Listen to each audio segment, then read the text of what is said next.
BJP राष्ट्रीय कार्यकारिणी की बैठक का दूसरा दिन आज कार्यकारिणी बैठक हुई शुरू। अमित शाह और जेपी नड्डा समेत योगी बैठक में पहुंचे।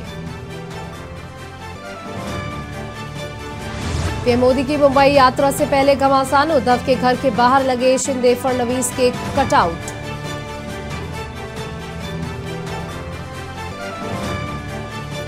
बंगाल सरकार की केंद्र को चिट्ठी, पीएम आवास योजना फंड को तत्काल जारी करने की उठाई मांग।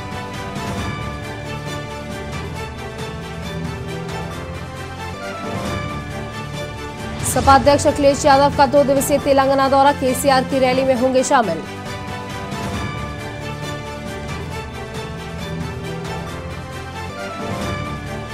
मुख्तार अंसारी की गाजीपुर में आज होगी पेशी, गाजीपुर में एमपी एमएलए कोर्ट में पेशी, कोर्ट ने फिजिकली पेश करने के दिए आदेश।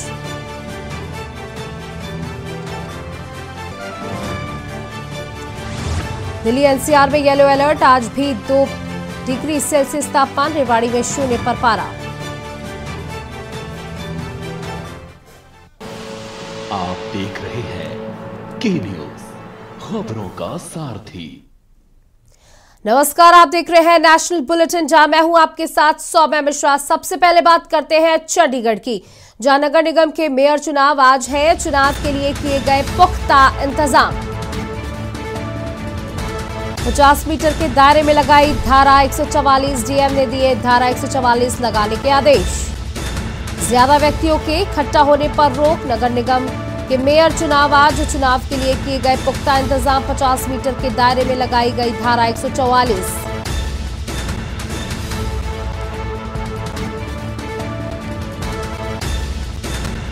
हरियाणा बीजेपी ने बुलाई छोटी टोली की बैठक, प्रदेश अध्यक्ष ओपी धनखड़ ने बुलाई बैठक।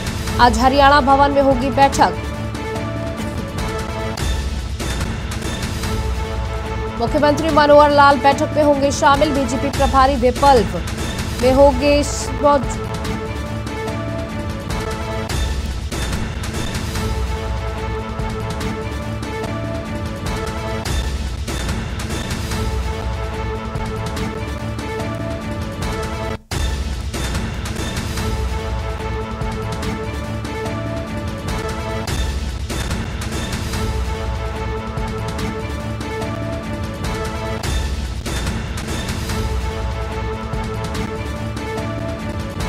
नगर निगम के मेयर के चुनाव आज। इस वक्त की बड़ी खबर आपको चंडीगढ़ से बता रहे हैं।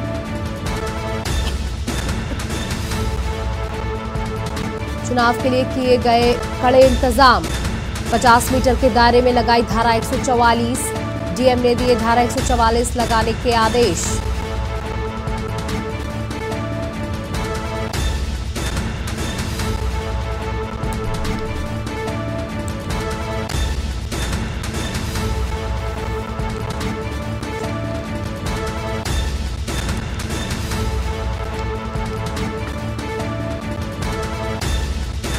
नगर निगम के मेयर चुनाव आज। चुनाव के लिए किए गए पुख्ता इंतजाम, 50 मीटर के दायरे में लगाई धारा 144, डीएम ने धारा 144 लगाने के निर्देश दिए।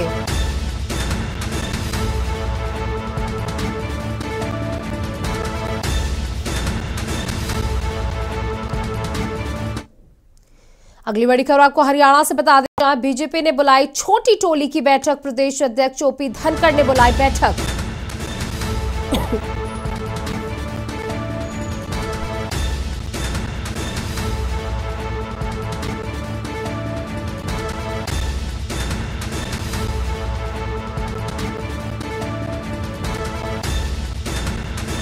आज हरियाणा भवन में होगी बैठक, मुख्यमंत्री मनोहर लाल बैठक में होंगे शामिल। बीजेपी प्रभारी विप्लव भी होंगे शामिल। बैठक पे कई मुद्दे पर होगी चर्चा। हरियाणा बीजेपी ने बुलाई छोटी टोली की बैठक, प्रदेश अध्यक्ष ओपी धनखड़ ने बुलाई बैठक।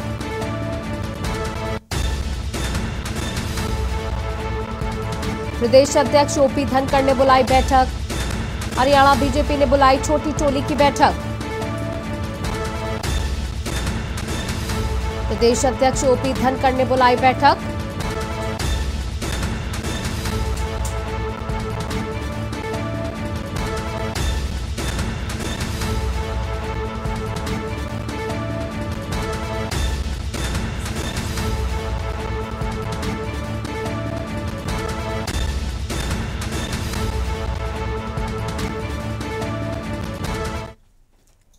तो आइए आपको सीधे तस्वीरें दिखाते हैं जहां कोलकाता में इन्वेस्टर समिट को लेकर यूपी इन्वेस्टर समिट को लेकर रोड शो हो रहा है, जिसको वर्चुअली संबोधित कर रहे हैं मुख्यमंत्री योगी आदित्यनाथ। एक परिवार है कि मूल भावना से मानवता की सेवा करते हैं। विश्व के सबसे लोकप्रिय नेता एवं भारत के यशस्वी प्रधानमंत्री माननीय नरेंद्र मोदी जी के प्रेरक एवं कुशल नेतृत्व में भारत निवेशकों का फेवरेट डेस्टिनेशन बनकर उभरा है। पिछले 8 वर्षों में हमारे देश में राजनीतिक स्थायित्व एवं गुड गवर्नेंस के नए दौर का सृजन हुआ है। माननीय प्रधानमंत्री जी के मूल मंत्र रिफॉर्म, परफॉर्म और ट्रांसफॉर्म का अनुसरण करते हुए आज उत्तर प्रदेश नए भारत का ग्रोथ इंजन बनकर उभरा है। प्रचुर प्राकृतिक संसाधनों वाला उत्तर प्रदेश, गुड गवर्नेंस, अपराध एवं भ्रष्टाचार के प्रति जीरो टॉलरेंस की नीति, सबसे बड़े उपभोक्ता बाजार, सिंगल विंडो पोर्टल निवेश मित्र, एमओयू का मॉनिटरिंग पोर्टल निवेश सारथी, ऑनलाइन इंसेंटिव मैनेजमेंट सिस्टम तथा 25 निवेश फ्रेंडली औद्योगिक नीतियों के साथ ईज ऑफ डूइंग बिजनेस में अग्रणी राज्य है। आज उत्तर प्रदेश देश के सबसे आधुनिक इंफ्रास्ट्रक्चर वाले राज्यों में शामिल हो चुका है। राज्य में 6 एक्सप्रेसवे पूर्ण हो चुके हैं, 7 एक्सप्रेसवे विकसित किए जा रहे हैं। प्रदेश में भारत का सबसे बड़ा रेल नेटवर्क उपलब्ध है। हमारे यहाँ 3 अंतर्राष्ट्रीय एयरपोर्ट संचालित हैं तथा 2 निर्माणाधीन हैं। वर्तमान में 9 एयरपोर्ट क्रियाशील हैं तथा 10 एयरपोर्ट पर कार्य जारी है। भारत के पहले अंतर्देशीय जल मार्ग का हल्दिया वाराणसी पथ संचालित हो गया है। उत्तर प्रदेश भारत की जीडीपी में 8% का योगदान दे रहा है। वर्ष 2022-23 में इसकी जीएसडीपी लगभग 21 लाख करोड़ होने का अनुमान है, जो वर्ष 2016-17 के जीएसडीपी के सापेक्ष 65% की वृद्धि दर्शाता है। इस दौरान प्रदेश की अर्थव्यवस्था औसतन 11% की दर से बढ़ी है। आज उत्तर प्रदेश देश की दूसरी सबसे बड़ी अर्थव्यवस्था बनने की ओर अग्रसर है। पिछले 5 वर्षों में, जिसमें वैश्विक महामारी कोरोना कालखंड में जब पूरा विश्व आर्थिक चुनौतियों के दौर से गुजर रहा था, के बावजूद उत्तर प्रदेश में रिकॉर्ड 4 लाख करोड़ रुपए से अधिक का निवेश परियोजनाएं प्रारंभ हुई, जो नई उत्तर प्रदेश में निवेशकों के विश्वास का प्रमाण है। माननीय प्रधानमंत्री जी के संकल्प के अनुरूप उत्तर प्रदेश भारत की इकोनॉमी ग्रोथ को गति देने के लिए तैयार है। इसे तो उत्तर प्रदेश की राजधानी लखनऊ में 10 से 12 फरवरी 2023 को ग्लोबल इन्वेस्टर समिट का आयोजन किया जा रहा है। मैं आप सभी को ग्लोबल इन्वेस्टर समिट 2023 में आमंत्रित कर रहा हूं। आइए नए भारत के ग्रोथ इंजन की रफ्तार का हिस्सा बने, उत्तर प्रदेश में निवेश करें। नए भारत के नए उत्तर प्रदेश में आपका स्वागत है। जय हिंद। तो आप मुख्यमंत्री योगी आदित्यनाथ को सुन रहे थे, जहां उन्होंने कोलकाता में हो रहे रोड शो जो कि इन्वेस्टर समिट से जुड़े हुए उस पर चर्चा की। चलिए बात करते हैं औरैया की, जहां युवक ने युवती से गैंग रेप कर अश्लील वीडियो बनाया, ब्लैकमेल करता रहा दरिंदगी, धर्म परिवर्तन का बनाया दबाव। 2021 में दरिंदगी कर बनाया था वीडियो, वायरल करने की धमकी देकर करता था रेप। युवक ने धर्म परिवर्तन करने का बनाया दबाव। पुलिस ने पूर्व चेयरमैन समेत 7 पर नामजद एफआईआर दर्ज की। एफआईआर दर्ज कर मुख्य आरोपी को गिरफ्तार किया गया। औरैया के फफूंद थाना क्षेत्र का पूरा मामला।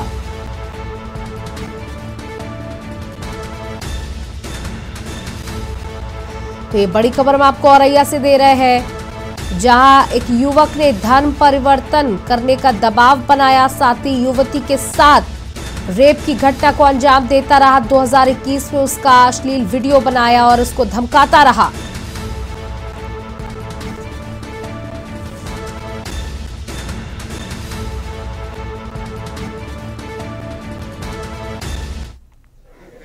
थाना फफूंद क्षेत्रांतर्गत एक महिला ने आरोप लगाया था कि जुलाई 2021 में उसके साथ गलत काम किया गया, जिसका वीडियो बनाकर उसके आधार पे उसे ब्लैकमेल करके अपने साथ रखा गया और वर्तमान में धर्म परिवर्तन करने का दबाव बनाया जा रहा है। प्रकरण में तत्काल तहरीरी सूचना के आधार पर समीचीन धाराओं में अभियोग पंजीकृत कर लिया गया है। जो मुख्य अभियुक्त है इसमें शुएब, इसकी गिरफ्तारी कर ली गई है। फर्रुखाबाद जनपद के कायमगंज विकास खंड के पंडित दीनदयाल उपाध्याय सभागार में आयोजित कंबल वितरण कार्यक्रम के दौरान कायमगंज की ब्लॉक प्रमुख अनुराधा दुबे, वरिष्ठ भाजपा नेता अरुण दुबे, खंड विकास अधिकारी मोहम्मद आरिफ, प्रधान संघ के अध्यक्ष विवेक चौहान आदि द्वारा 500 से अधिक बुजुर्ग, गरीब, बेसहारा लोगों को यानी कि विधवा महिलाओं एवं विकलांग को कंबल प्रदान कर भीषण सर्दी में राहत पहुंचाकर पुनीत कार्य किया गया। वहीं शीतलहरी सर्दी में कंबल पाकर सभी लोग काफी खुश नजर आए। हमारे सहयोग से और वीडियो और काफी स्टाफ के लोग सबने मिलकर सहयोग किया। हम लोगों ने सोचा कि हम लोग भी कंबल वितरण करें। ये कैसे भावना जागृत हुई आपके अंदर कि ये कंबल वितरण करना चाहिए? सब लोग करते थे तो लगा कि हम लोगों को भी करना चाहिए, अपना ही ब्लॉक करे तो अच्छा लगेगा, इसलिए किया। कितने कंबल वितरित किए आपने? 500। और अब खबर शिमला से है, जहां जोशीमठ की घटना के बाद हिमाचल प्रदेश सरकार भी हरकत में आ गई है। मुख्यमंत्री सुखविंदर सिंह सुक्खू ने सचिवालय में आपदा प्रबंधन के अधिकारी और सभी जिलों की डीसी बैठक कर हिमाचल प्रदेश में इस तरह की घटनाओं की संभावनाओं को लेकर बैठक की है। बैठक के बाद मुख्यमंत्री ने कहा कि हिमाचल प्रदेश में जोशीमठ जैसी घटना की संभावना नहीं है, लेकिन फिर भी अधिकारियों को सावधानी बरतने के निर्देश दे दिए गए हैं। प्रदेश के सीकिंग और स्लाइडिंग वाले क्षेत्रों को लेकर डीसी से जानकारी ली गई है, लेकिन हिमाचल में फिलहाल जोशीमठ जैसी आपदा नजर नहीं आती। वहीं मुख्यमंत्री सुखविंदर सिंह सुक्खू ने कहा कि 18 जनवरी को राहुल गांधी भी भारत जोड़ो यात्रा हिमाचल प्रदेश में प्रवेश करेगी और लगभग 23 किलोमीटर तक राहुल गांधी हिमाचल प्रदेश के भीतर पैदल मार्च करेंगे, जिसमें प्रदेश कांग्रेस के कई बड़े नेता शामिल होंगे। मैंने उद्योग मंत्री जी से बात की है और उद्योग मंत्री जी को मैंने अभी ड्यूटी लगाई है और जो सीमेंट कंपनियां हैं और जो ट्रक ऑपरेटर्स है, क्योंकि इन दोनों के बीच का मसला है, गवर्नमेंट उनको फैसिलिटेट कर रही है। गवर्नमेंट समझाने की कोशिश करेगी सीमेंट इंडस्ट्रीज को भी और अपने ट्रक यूनियन को भी, और जो एमिकेबल सोल्यूशन होगा उसको हम करेंगे। और हम ये भी देखेंगे कि कहीं ट्रक ऑपरेटर्स को नुकसान तो नहीं हो रहा है। ऐसा तो नहीं कर सकते कि हिमाचल के ट्रक ऑपरेटर्स को नुकसान हो रहा हो, उनको अपनी जेब से किस्तें भरनी पड़े। इस दृष्टिकोण से हम उसका अध्ययन कर रहे हैं और जल्दी इसका हल होने की संभावना है। तो आपको अगली बड़ी खबर हम आपको राजस्थान से बता दें, जहां राजस्थान सरकार के 2 दिवसीय चिंतन शिविर में कैबिनेट मंत्री प्रताप सिंह खाचरियावास ने के न्यूज से खास बातचीत की, जहां उन्होंने राजनीतिक संपादक से बात करते हुए उनके सवालों के जवाब दिए। कैबिनेट मंत्री प्रताप सिंह ने गहलोत सरकार की उपलब्धियां गिनाई। वहीं वसुंधरा की कहा कि चुनाव में 2 से 3 महीने पहले ही टोल फ्री किया गया था और हमारी इस सरकार में पेंशन योजना फ्री है, हेल्थ योजना फ्री है और शिक्षा की योजना फ्री चल रही है। इसलिए जब भी गहलोत सरकार जनहित योजनाओं के लिए प्रतिबद्ध है। घोषणा पत्र में कांग्रेस द्वारा किए गए वादों में 76% कार्यों को किया जा चुका है। अब तक की गहलोत सरकार द्वारा किए गए जनहित की योजनाओं में से 86% कार्यों को निष्पादन हो चुका है, कुछ पर कार्य होने शेष है। चिंतन और मनन सिर्फ एक बात का है कि 4 वर्षों से राजस्थान की कांग्रेस की गहलोत सरकार काम कम नहीं हुए। मनमोहन सिंह जी के टाइम पर 130 से 140 डॉलर प्रति बैरल था, तब 70 रुपए से नीचे था पेट्रोल डीजल। और आज राजस्थान के जबलपुर बेरोजगार छात्र छात्राओं ने सरकार पर आरोप लगाते हुए वसूली के आरोप लगाते हुए कहा है कि चुनाव के पहले सरकारी भर्तियां तो निकलती है, लेकिन फाइनल तक पहुंच नहीं पाती। हम बेरोजगारों को सिर्फ फीस भरो और प्रयास करते रहो, यही मध्य प्रदेश सरकार द्वारा किया जा रहा है। हम लोगों द्वारा अनेकों फॉर्म भरे जाते हैं, लेकिन आज तक किसी भी परीक्षा में फाइनल रिजल्ट न होने से हम लोग परेशान हो रहे हैं, जिसका मध्य प्रदेश शासन कोई भी हल नहीं निकाल पा रही, जिससे हम लोग मजबूर होकर हर वैकेंसी में फीस अदा कर रहे हैं। वहीं पटवारी भर्ती के फॉर्म भरने के लिए बेरोजगार युवक युवतियों की लंबी कतारें ऑनलाइन दुकानों पर नजर आ रही हैं।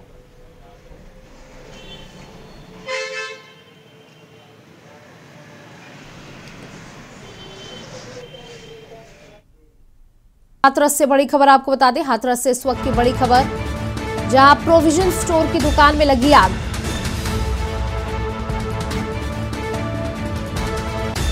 शॉर्ट सर्किट से दुकान में लगी भीषण आग। तस्वीरों में आप देख सकते हैं कि किस तरीके से आग की लपटें तेजी के साथ और कड़ी मशक्कत के बाद आग पर काबू पाया जा सका। जहां दमकल की गाड़ियां मौके पर पहुंची। आग लगने से पूरे इलाके में हड़कंप की स्थिति पैदा हो गई थी। आग से लाखों का नुकसान बताया जा रहा है। सिकंदरा राव के मोहल्ला मंटोला क्षेत्र का ये पूरा मामला आप देख रहे हैं। आग की लपटें कितनी ज्यादा भीषण है।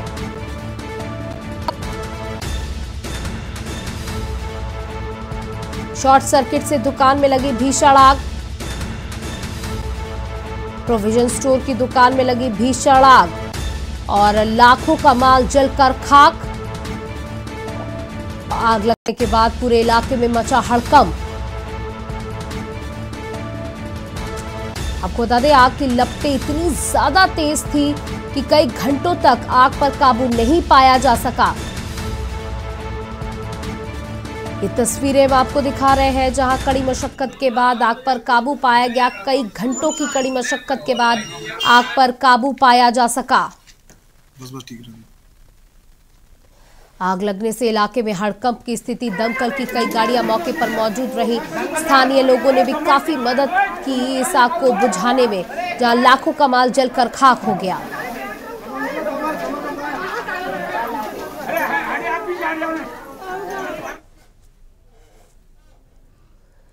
भिंड शहर में सरोजनगर इलाके में हवाई फायर कर महिला को धमकाने का एक वीडियो सामने आया है।